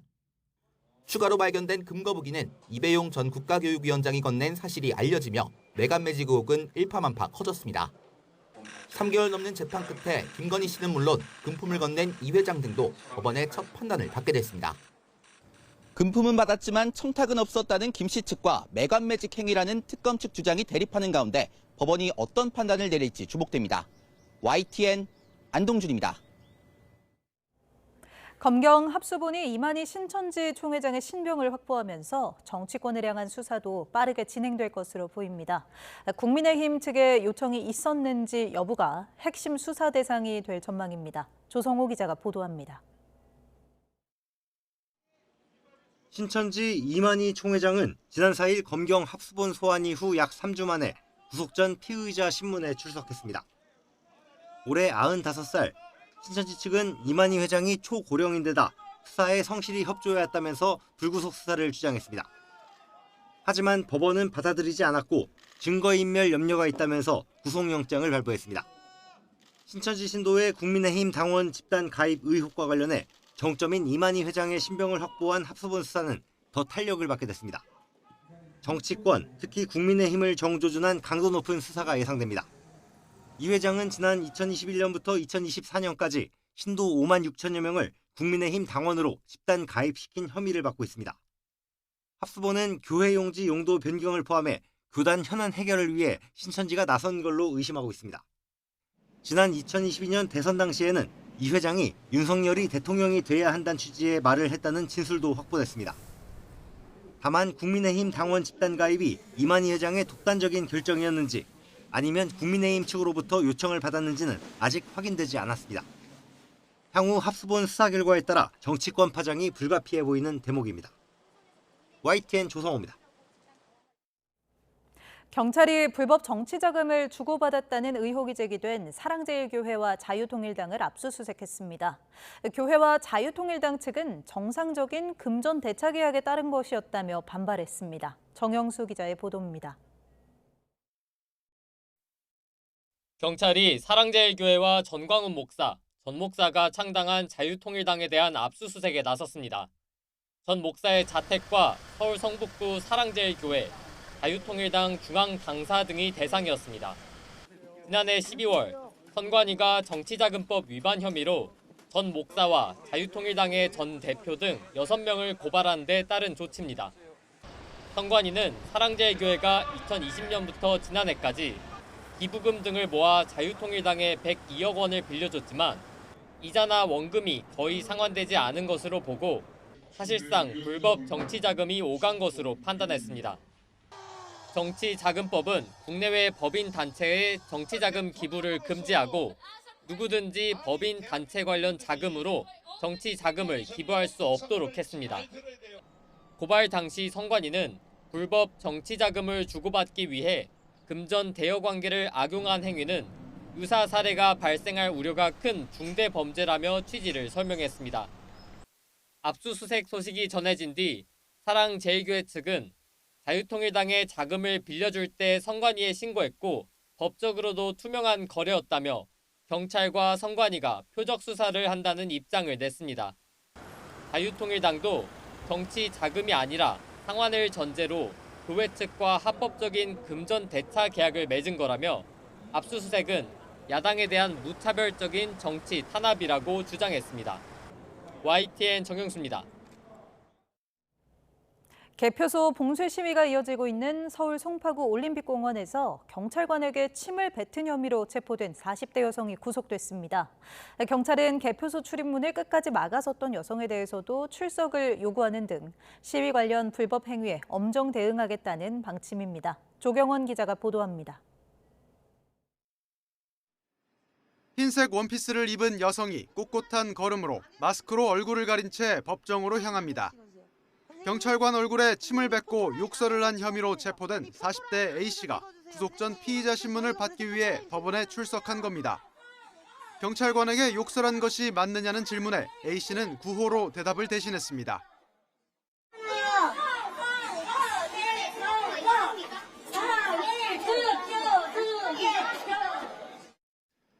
법원은 공무집행 방해 등 혐의를 받는 A씨에 대한 구속영장을 발부했습니다. A씨는 경찰관의 국적을 확인하겠다며 이름을 물어보거나 경찰관 가족 등에 대해서 욕설을 한 혐의도 받습니다. A씨의 신병을 확보한 경찰은 범행 동기와 경위를 보다 자세히 조사한 뒤 조만간 검찰에 넘긴다는 방침입니다. 지난 16일 체육단체의 경기장 진입을 끝까지 막아선 혐의를 받는 30대 여성에 대한 수사에도 속도가 붙고 있습니다. 경찰이 이 여성의 신원을 특정하고 출석을 요구하면서 조만간 소환 조사도 이뤄질 전망입니다. 경찰은 이 여성을 포함해 체육단체들의 업무를 방해한 혐의를 받는 3명의 신원을 특정하고 또 다른 6명에 대해서도 수사하고 있습니다. 이 밖에 봉쇄 시위 현장에서 발생한 폭행이나 명예훼손 등 불법행위 30여 건에 대해서도 경찰은 모두 엄정하게 수사한다는 방침입니다. YTN 조경원입니다. 서울 동부지방법원은 지난 23일 자유와 혁신이 송파구 개표소에 보관 중인 투표지와 투표함 등에 대해 제기한 증거 보전 신청 항고를 기각했습니다. 법원은 신청한 증거물을 확보하더라도 선거 관련 본안 소송에서 쟁점 입증과 무관하다고 보고 투표용지 부족 사태와 보전 신청한 증거물 사이 관련성이 인정되지 않는다고 판단했습니다. 또 현행법에 따라 해당 증거물을 선관위가 보존하는 것이 원칙이어서 별도로 보존할 필요성이 없다고 해석했습니다. 프로포폴 등 마약류를 불법으로 투약해준 혐의를 받는 의사 등 병원 관계자들이 경찰에 붙잡혔습니다. 이들은 과거에 비슷한 범행을 통해 알게 된 고객 명단 등을 이용해 불법 투약을 이어간 것으로 조사됐습니다. 사건 사고 소식 이수빈 기자가 보도합니다. 서울 강남의 피부과. 흰 가운을 입은 두 사람이 고객을 시술실로 안내합니다. 프로포폴을 불법 투약하려는 건데 심지어 가운을 입은 두 사람 중 한 명은 정식 의료면허가 없는 상담실장이었습니다. 경찰은 고객들에게 프로포폴 등 마약류를 불법 투약한 혐의로 의사 등 병원 관계자 6명을 검거했습니다. 이들이 지난해 6월부터 올해 3월까지 상습적으로 마약류를 불법 투여해준 것으로 확인된 고객 12명도 입건됐습니다. 병원 관계자 일부는 이전에도 프로포폴을 불법 투약해준 혐의로 수사를 받아온 것으로 파악됐는데 병원을 옮긴 뒤에도 기존에 확보한 불법 투약자 명단을 활용해 범행을 이어간 것으로 조사됐습니다. 이 밖에도 성형앱을 보고 병원을 찾은 고객들에게도 불법 투약을 안내한 것으로 드러났습니다. 병원에서는 약물 남용 사실을 숨기기 위해 사용 기록을 누락하며 범행을 은폐했던 것으로 조사됐습니다. 경기 파주에서는 주차된 차량을 노려 금품을 훔친 혐의로 50대 남성이 검거됐습니다. 이 남성은 지난 4월 파주 일대에서 3차례에 걸쳐 주차된 차량 안에 있던 현금 155만 원을 훔친 혐의를 받고 있는데 사이드미러가 접혀 있지 않아 문이 열려 있을 것으로 보이는 차량을 범행 대상으로 삼았습니다. 누범 기간에 또다시 범행을 저질러 구속된 이 남성은 생활비를 마련하려고 범행했다고 진술한 것으로 파악됐습니다. YTN 이수빈입니다. 오늘 오후 3시 40분쯤 경기 용인시 역북동에 있는 도로에서 무거운 물체를 운반하는 굴착기인 페이로더가 인도에 있던 보행자를 들이받았습니다. 이 사고로 60대 보행자가 얼굴을 다쳐 병원으로 이송됐습니다. 경찰 조사 결과 도로를 주행하던 페이로더가 중앙분리대와 부딪힌 후 인도 쪽으로 굴러가다 사고가 발생한 것으로 파악됐습니다. 운전자는 주행 중 갑자기 페이로더의 시동이 꺼지면서 사고가 났다고 진술한 것으로 파악됐습니다. 이재명 대통령과 문재인 전 대통령이 7월 1일 청와대에서 만납니다. 청와대 오찬회동은 이 대통령 취임 후 처음인데 8월 전당대회를 앞두고 고조되던 여권 내 갈등을 염두에 둔 것으로 보입니다. 김문경 기자가 보도합니다. 청와대가 이재명 대통령과 문재인 전 대통령 간 오찬회동 계획을 밝혔습니다. 장소는 다음 달 1일 청와대입니다. 이재명 대통령은 문재인 전 대통령과 오는 7월 1일 수요일 오전 11시 30분에 청와대에서 오찬을 함께할 예정입니다. 이번 회동은 지난달 고 노무현 전 대통령 서거 17주기 추도식 이후 39일 만인데 청와대 회동은 이 대통령 취임 후 처음입니다. 회동 배경에는 오는 8월 더불어민주당 전당대회를 앞두고 지지층 내부의 분열 양상이 위험 수위에 달했다는 판단이 있다는 관측입니다. 여권 내에서는 이번 전당대회가 친명대 친문 구도로 치러지고 있다는 관측이 이어졌습니다. 이를 둘러싼 갈등이 고조되자 이 대통령은 지난 19일 기자회견에서 우려를 표명하기도 했습니다. 진짜 죽일 듯이 싸우고 진짜 죽이면 어떡해요? 응? 적도 아니고. 경쟁이 전쟁이 되지 않으면 좋겠다. 청와대는 전현직 대통령의 만남을 통해 여권 내 화합이 절실하다는 신호를 줄 것으로 기대하는 분위기입니다. 다만 새 당대표가 2028년 총선 공천권을 행사하는 만큼 개별 의원의 이해관계도 맞물려 있어 갈등이 봉합될지는 지켜봐야 할 것으로 보입니다. YTN 김문경입니다. 더불어민주당 유력 당권주자인 정청래 전 대표와 김민석 국무총리가 나란히 호남을 찾아 표심 잡기에 나섰습니다. 보안 수사권을 놓고 신경전도 벌였는데 이 과열 경쟁을 우려하는 목소리가 나옵니다. 조은지 기자입니다. 민주당 대표직에서 물러난 이튿날 정청래 의원이 전북 지역 당선인 워크숍에 등장했습니다. 당권 출사표는 언제 던지냐는 질문에 모든 건 때가 있다, 대중의 마음과 같이 가야 한다고 말을 아꼈지만 지방선거 때 전북에서 완승했다며 각별한 고마움을 전했습니다. 도지사 안 될까 봐 가슴이 벌렁벌렁했다. 전북 선거 결과로만 보면 큰 국가꽃을 피우게 되었습니다. 정 의원은 또 보안 수사권 전면 폐지 지금 당장이라는 강성 지지층 취향 저격 메시지도 올렸습니다. 재헌절 이전에 형사소송법을 처리해야 한다며 정부안 즉각 국회 제출을 첫 손에 꼽았는데 이에 응답하듯 김민석 국무총리는 2박 3일 중국 출장에서 돌아오자마자 검찰개혁을 주제로 예고에 없던 브리핑에 나섰습니다. 수사기소 분리와 보안 수사권 폐지가 정부 기본 입장이라면서 구체적 설계와 입법은 국회로 넘겼습니다. 정부가 별도의 입법안을 제시하기보다는 국회의 논의와 결정을 존중하도록 하겠습니다. 그리고 곧장 정청래 의원이 떠난 전북 정읍으로 김 총리도 출동했습니다. 8월 전당대회를 앞두고 권리당원이 집결한 호남 핵심 승부처에서 당신 잡기가 숨가쁘게 돌아가는 모습인데 미국에 있는 송영길 의원도 귀국 이튿날인 28일 전주에서 타운홀 미팅을 열기로 했습니다. 뚜렷해지는 3파전 구도에 지도부는 쓰러뜨리기 위한 경쟁은 안 된다며 과열을 경계했습니다. 경쟁의 끝에서 우리는 반드시 원팀으로 만나야 합니다. 멸칭까지 주고받는 개파 전면전 양상에 옐로우 카드를 꺼내든 셈인데 자칫 이재명 정부 2년차 국정 운영까지 흔들릴 수 있다는 위기감이 반영된 걸로 풀이됩니다. YTN 조은지입니다. 국민의힘 장동혁 대표가 퇴원 후 당무에 복귀하면서 당 기강 잡기에 나서자 개파 갈등이 고조되고 있습니다.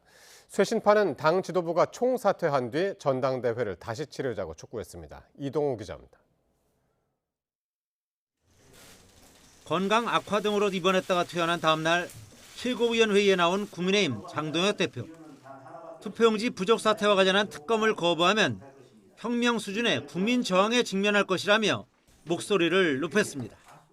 특검 거부는 정권 침몰의 도화선이 될 것입니다. 즉각 특검을 수용할 것을 강력하게 촉구합니다. 하지만 장 대표가 지방선거 패배에 따른 사퇴 요구에 대해 버티기를 넘어서 당 기강을 확립하겠다고 밝히자 당내 반발이 확산하고 있습니다. 개혁 성향 초재선 의원들은 조찬 모임을 통해 장 대표에 대한 사퇴 공세를 강화했습니다. 보수 재건의 첫걸음은 본인이 사퇴부터 시작하는 건데 싶어요. 당 기강 바로잡겠다 이런 말씀도 하셨었거든요. 이미 리더십이 붕괴됐는데 뭐. 우재준 최고위원도 최고위원회의에서 발언하지 않는 방법으로 반발했습니다. 합리적인 문제 제기들이 있었다고 생각합니다. 거기에 대해서 아무런 답변 없이 당의 기강을 잡겠다. 그럼 불만 제기하지 마라. 이런 식으로 답변하시는 건 적절하지 않다고 생각하고 거기에 대해서 항의하는 차원에서 오늘 아무 말 하지 않았습니다. 당내 쇄신파들은 지도부 총사퇴와 전당대회 개최를 촉구했습니다. 지방선거 결과에 대해서 민심에 물어보고 당심에 물어보기 위해서는 지도부가 총사퇴해서 전당대회를 하는 것이 가장 깔끔하다, 이렇게 말씀을 드릴 수가 있겠습니다.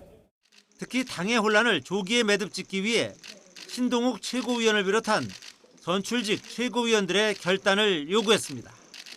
아울러 원내대표와 중진들의 역할도 요청했습니다. 당 대표의 기강잡기 태세 전환과 이에 대한 반발이 충돌하면서 국민의힘 내용이 더욱 깊어지고 있습니다. YTN 이동호입니다. 베네수엘라를 덮친 연쇄 강진으로 지금까지 최소 164명이 숨지고 970여 명이 다친 것으로 집계됐습니다. 로이터 통신 등에 따르면 델시 로드리게스 베네수엘라 임시 대통령은 현지 시간 25일 전날 발생한 연쇄 강진으로 인한 인명피해를 이같이 잠정 발표했습니다.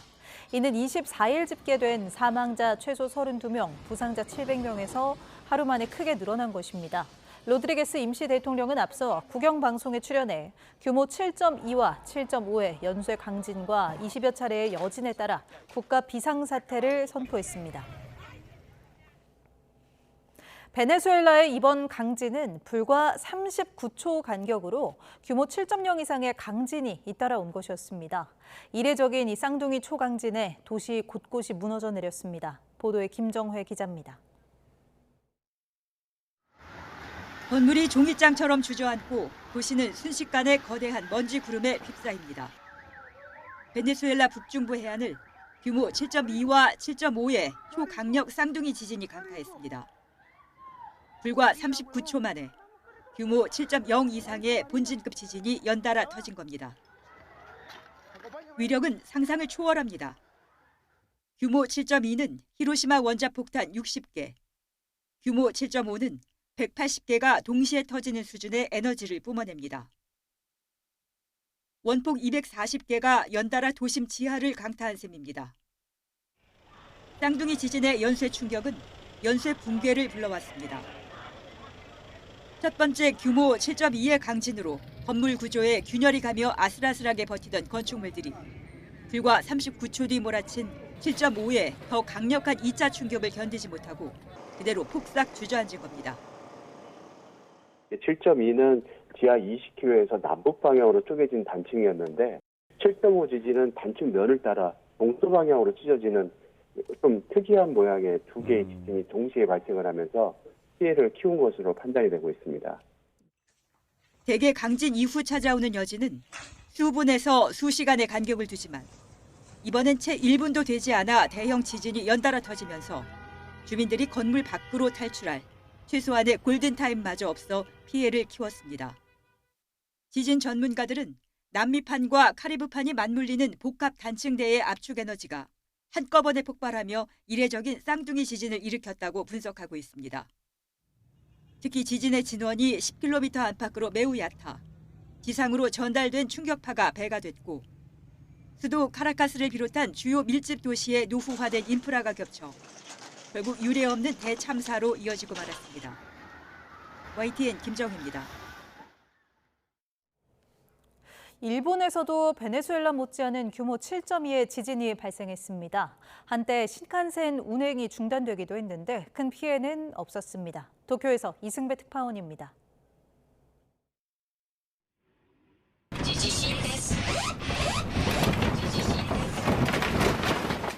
지진 경보가 울리기 무섭게 집안 전체가 요동치기 시작합니다. 의자에서 일어나 보려 하지만 몸을 가누기 쉽지 않습니다. 벽에 걸어둔 액자들은 낙엽이 지듯 우수수 떨어집니다. 이 건물은 진동에 벽 일부가 완전히 떨어져 나갔습니다. 바닥엔 파편들이 나둥굽니다. 사람이라도 지나갔다면 크게 다칠 뻔했습니다. 지진은 출근 시간대인 오전 7시 반쯤 발생했습니다. 진앙지는 일본 동북부에 있는 이와테현 앞바다, 바닷속 44km 지점이었습니다. 일본 기상청은 처음엔 지진 규모를 6.9라고 발표했다가 나중에 7.2로 수치를 올렸습니다. 바로 옆에 있는 아오모리현에서는 가장 높은 강도 6의 지진이 관측됐습니다. 500km 넘게 떨어진 도쿄 고층 건물에서도 큰 흔들림이 느껴졌습니다. 지진 여파로 JR 도호쿠 신칸센 일부 구간이 한때 중단되기도 했습니다. 부상자도 5명 나왔지만 지진 흔들림에 넘어지거나 떨어지는 물건에 머리를 맞는 등 경상이었습니다. 아오모리현 히가시도리와 후쿠시마 제1, 2원전 등에서 이상은 확인되지 않았습니다. 일본 기상청은 지진 해일 위험은 없다고 밝혔습니다. 일본 정부는 즉각 총리관저 위기관리센터에 대책실을 설치하고 관계 부처 긴급 대응에 나섰습니다. 地震による被害状況及び現地の対応状況等を把握するため、青森県庁に内閣府調査チームの派遣を決定し、 강한 흔들림이 관측된 지역에는 자위대 항공기를 파견해 피해 상황 정보를 수집하고 있습니다. 揺れの強かった地域の皆様におかれましては、引き続き同程度の地震の発生に注意していただきますようお願いをいたします。 일본 기상청은 향후 일주일 사이 비슷한 규모나 더욱 강한 흔들림을 동반한 후속 지진이 발생할 가능성이 있다고 밝혔습니다. 도쿄에서 YTN 이승배입니다. 이스라엘군이 친이란 무장정파 헤즈볼라와의 전쟁 과정에서 레바논 남부에 구축한 완충지대 일부에서 병력을 철수했다고 로이터 통신이 미 국무부 당국자를 인용해 보도했습니다. 이 당국자는 이스라엘이 남부 레바논 점령지 일부에서 철수했다며 이제 레바논 정규군이 해당 지역에 진입해 테러 무기와 인프라를 제거해야 한다고 말했습니다. 이어 이스라엘의 이번 조치는 레바논 정부를 향한 중요한 선의의 표시라고 평가했습니다. 이란 전쟁의 총성이 멈추고 60일간의 협상이 진행되는 가운데 그동안 잠복해 있던 미국과 유럽 동맹 간 균열이 다시 드러나고 있습니다. 도널드 트럼프 미국 대통령은 나토 사무총장의 면전에서 유럽 동맹국들을 거듭 비난했고 나토 측은 미국의 불만을 진화하느라 안간힘을 썼습니다. 함형건 기자가 보도합니다. 백악관을 찾은 마르크 류터 나토 사무총장. 다음 달 나토 정상회의를 앞두고 트럼프 대통령을 만난 자리에서 대형 그래프까지 꺼내들었습니다. 트럼프 대통령 취임 이후 유럽과 캐나다의 국방비가 크게 늘었다면서 이를 트럼프 1조 달러 효과라고 표현했습니다. The Trump trillion shows you the increase Europeans and Canadians are paying into defense since you took office in 2017. 나토는 특히 올해 유럽과 캐나다의 국방비 지출이 지난해보다 20% 가까이 늘어 1,390억 달러가 추가 투입됐다고 설명했습니다. 하지만 트럼프 대통령의 평가는 달랐습니다. 이란 군사작전에서 유럽이 미국을 충분히 돕지 않았다며 나토 동맹 국가 이름을 일일이 거명하면서 거침없이 불만을 토로했습니다. But I was disappointed. I was disappointed with Italy. I was disappointed with the UK. We were disappointed with Germany and France. We're disappointed with most of them. Spain is a horror show. 트럼프 대통령은 미국이 원한 건 동맹국의 충성심이었다면서 유럽은 작은 지원조차 하지 않았다고 비난했습니다. 이에 대해 류터 사무총장은 유럽 기지에서 미군 항공기 4천 내지 5천 대가 출격했기 때문에 이란 작전도 가능했던 것이라면서 유럽이 미국을 외면한 게 아니라고 맞받았습니다. 이번 방문은 다음 달 튀르키예에서 열리는 나토 연례 정상회의를 앞두고 미국과 유럽 동맹국 간 고조된 긴장을 완화하기 위한 행보였습니다. 하지만 이란 전쟁에서 일부 유럽 국가들이 군사 지원에 소극적인 태도를 보이면서 트럼프 대통령이 나토 탈퇴 가능성까지 시사했던 앙금이 다시 표출된 겁니다.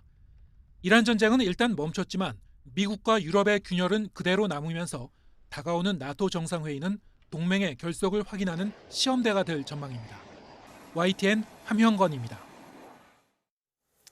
앞으로는 전동 킥보드나 전기 자전거의 서울 지하철 반입이 전면 금지됩니다. 최근 대용량 리튬 배터리 화재 사고가 잇따르자 내려진 조치입니다. 김진두 기자가 보도합니다. 하얀 연기가 역사내를 뒤덮고 승객들이 긴급히 대피합니다. 지난해 9월 서울 지하철 합정역에서 일어난 사고입니다. 승객이 들고 온 전기 스쿠터용 배터리가 터지면서 열차가 무정차 통과하는 소동이 벌어졌습니다.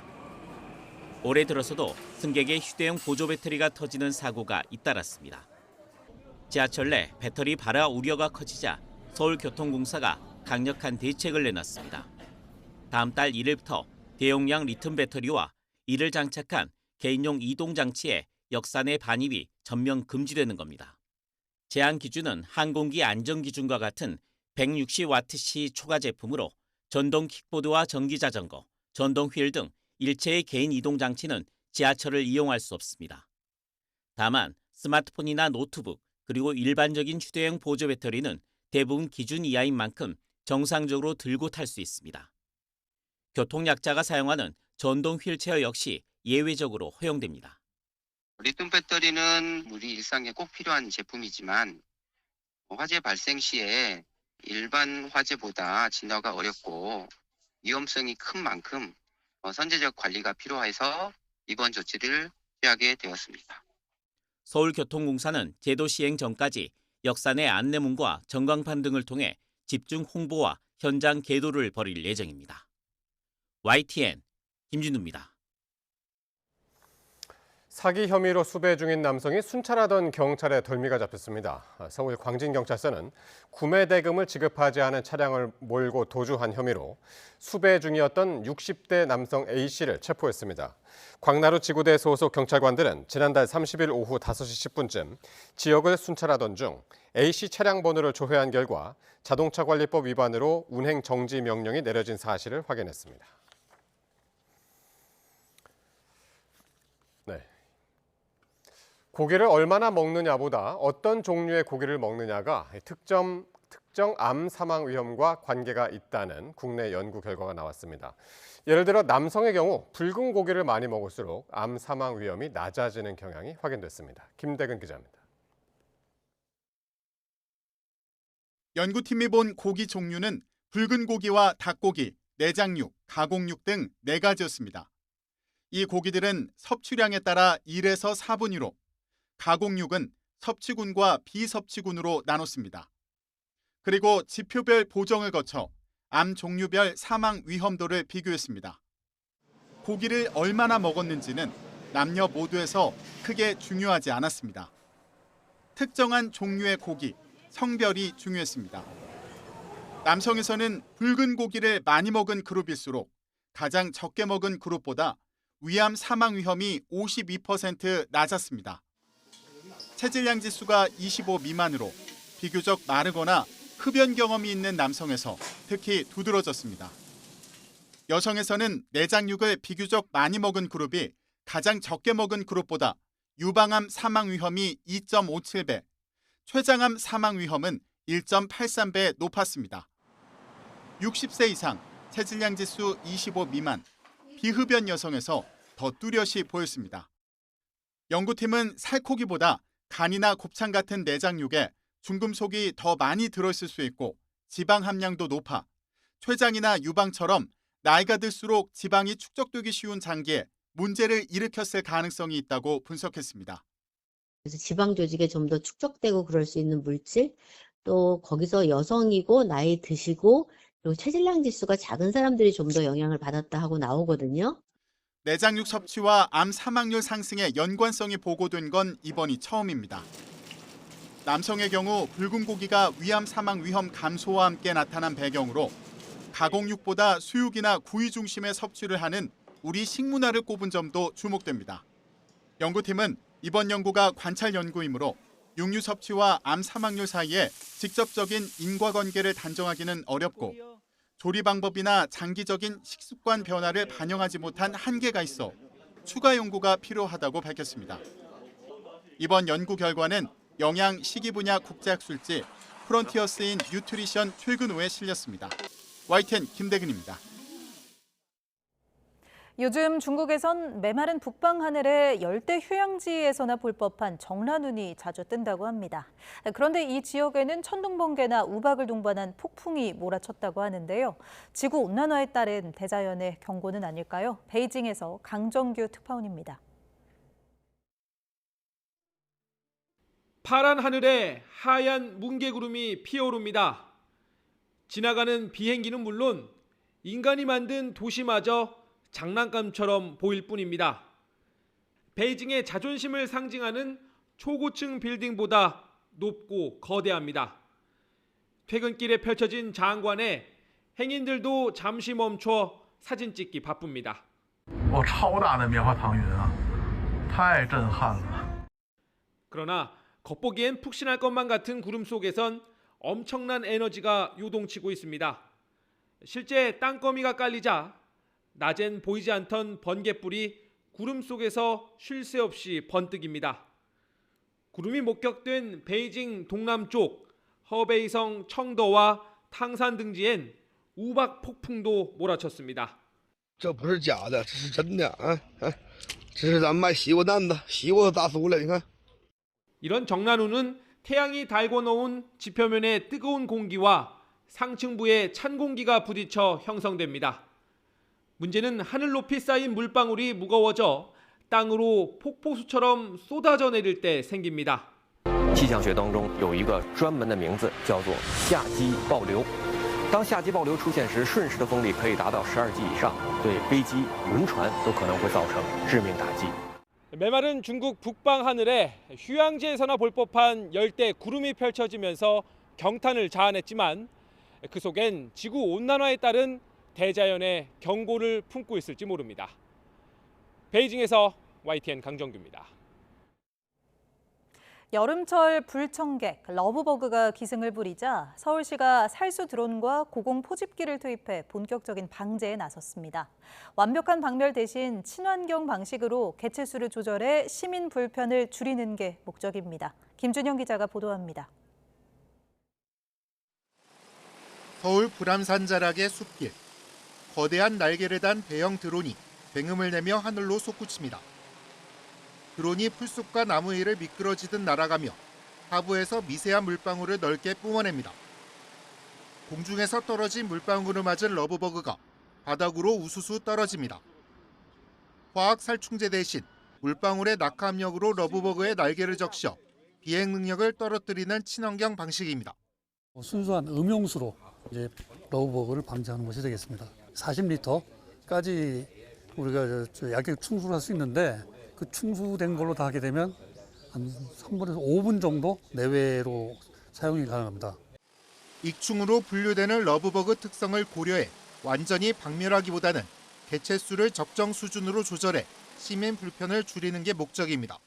일단 살충제를 쓰다 보면은 이제 살충제에 대한 저항성이 생기게 되고요. 그 다음에 이제 무분별하게 이제 비표적 생물한테까지도 영향을 줄 수가 있습니다. 그렇기 때문에 최대한 저희가 물리적인 방법을 사용을 하는 것들이고요. 드론을 통한 살수 방제뿐 아니라 공중에 대형 포집 장비를 띄워 러브버그를 유인해 잡는 고공 방제도 병행했습니다.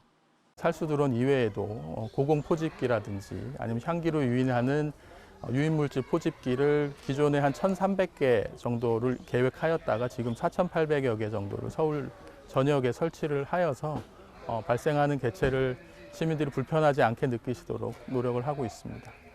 서울시는 이번 불안산과 수락산 일대 시범 방제를 시작으로 발생 예측부터 현장 대응까지 단계별 관리 체계를 고도화해 시민 불편을 최소화할 방침입니다. YTN 김준영입니다. 일본 자위대가 중국계 해커가 씹은 것으로 의심되는 바이러스 감염 USB를 1년 가까이 쓴 사실이 뒤늦게 파악됐다고 니혼 게이자이 신문이 오늘 보도했습니다. 니케이가 입수한 자위대 내부 문서에 따르면 효고현 이타미시에 주둔하는 육상 자위대 중부방면 총감부가 지난해 2월 한 대원의 PC가 느려진 것을 발견하고 PC에 연결됐던 USB를 조사하는 과정에서 바이러스 감염을 발견했습니다. 감염된 USB는 총 6개이며 문제 USB는 자위대 총감부 PC 480대 중 50대 이상에 접속된 것으로 조사됐습니다.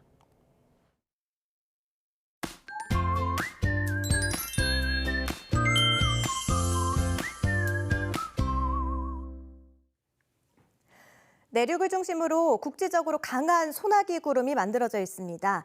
내일 아침까지 시간당 30mm 이상의 많은 비가 집중되는 곳이 있겠는데요.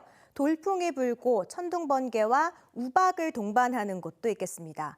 또 경기와 강원 북부에서는 계곡이나 하천의 물이 갑자기 불어날 수도 있어서 각별히 유의하시기 바랍니다. 내일은 서쪽을 중심으로 다시 덥겠습니다. 서울 낮 기온 30도로 평년 기온을 2도가량 웃돌겠습니다. 또 오후에 강원 남부와 충북 그리고 영남에는 소나기가 쏟아지는 곳이 있겠습니다. 내일 낮 동안에는 대체로 맑겠습니다. 아침에는 서쪽을 중심으로 안개가 짙게 끼겠고 남해안과 동해안에서는 너울성 파도를 주의하셔야겠습니다. 내일도 오후에 소나기 구름이 발달하겠는데요. 강우량은 5에서 20mm로 예상되고요. 지역별로 강우량 편차가 크겠습니다. 아침 기온은 서울이 18도, 부산이 20도로 시작합니다. 낮 기온은 서쪽을 중심으로 크게 오르겠는데요. 서울 30도, 청주, 대전 29도, 그리고 울산은 25도로 예상됩니다. 날씨 정보였습니다. 목요일 뉴스나이트 마칩니다. 시청해주신 여러분 고맙습니다.